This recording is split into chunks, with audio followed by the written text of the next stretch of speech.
Okay, so forgive the shaky camera work. This is a warning to everyone. This is a Lancaster bomber radio.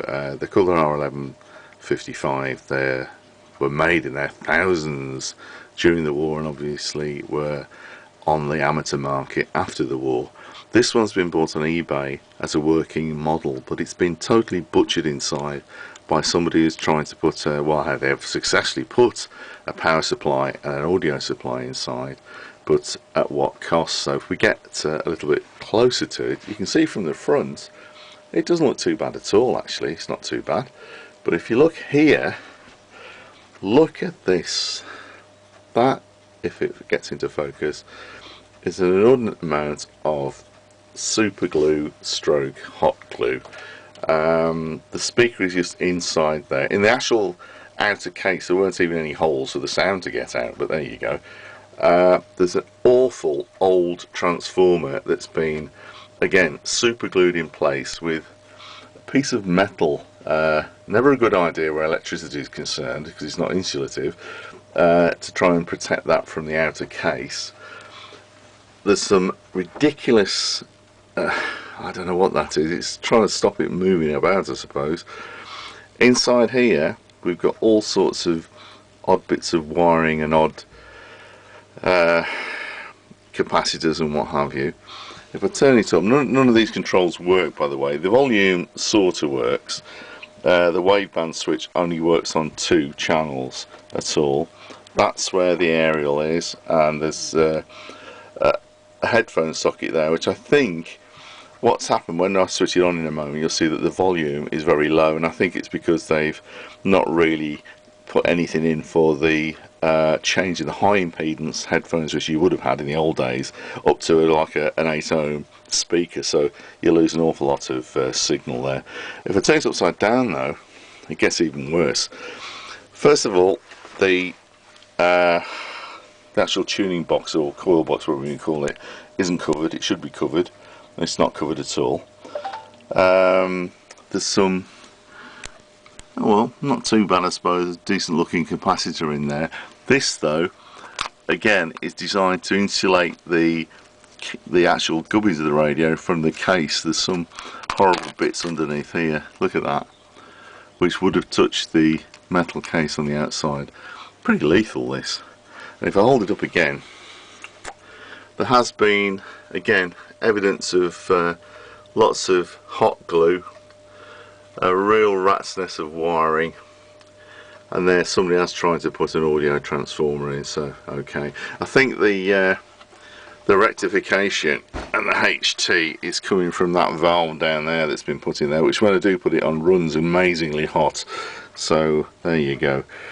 Not good really. Right, okay, the other thing which is to note, if we go over here, that is the arrangements, I believe, for the HT and the mains to get connected to the actual radio, which again is pretty hopeless really. These radios have what's called a floating HT, which means that if you do a power supply in a metal box external to this and don't do it right, you've got the spectre of the metal box of the power supply over here touching the case of the actual radio, and when it's on, and the resulting explosion is quite interesting really. I'm going to switch it on, let's see if we can get anything out of it. I'm not going to touch it much when it's on, to be fair. When I do switch it on, let's see what happens. I got a peep out of it last night when I was playing with it. Sorry about the focus there. Let's see. Doesn't really want to come on, I don't think, today. No. Oh. Yes. Can you hear? We have a crackle. Okay. Oh, and the magic eye works. Well, that's a bonus.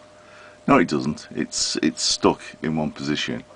It's not obviously connected to any signal input. Put the aerial on. Try.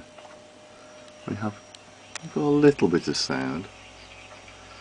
See if we can get a station. There we go. really, really, really quiet. I'll just change the wideband switch, see if we can hear anything. Hey up, hey.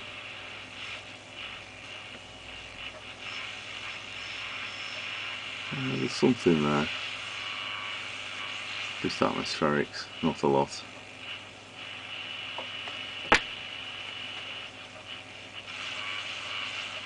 No, that volume is what it is, nothing really.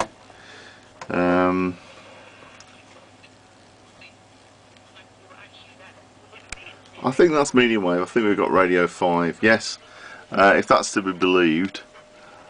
909, yeah, which is radio 5 on medium wave. You never know, it might work.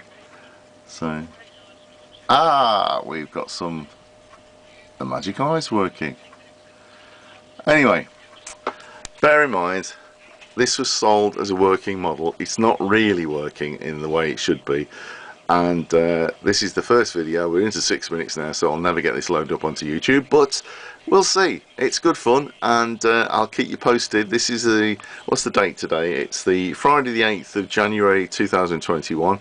I'm going to be working on this the next couple of weeks, so let's see how it's going to be at the end. I'm afraid for those purists out there, I'm going to try and get it working as it should, but also it needs blinging a bit. We're having an internet and a DAB radio stuck in the spaces, which is pretty heretic, but it'll be fun. Okay, cheers folks. Everybody goodbye.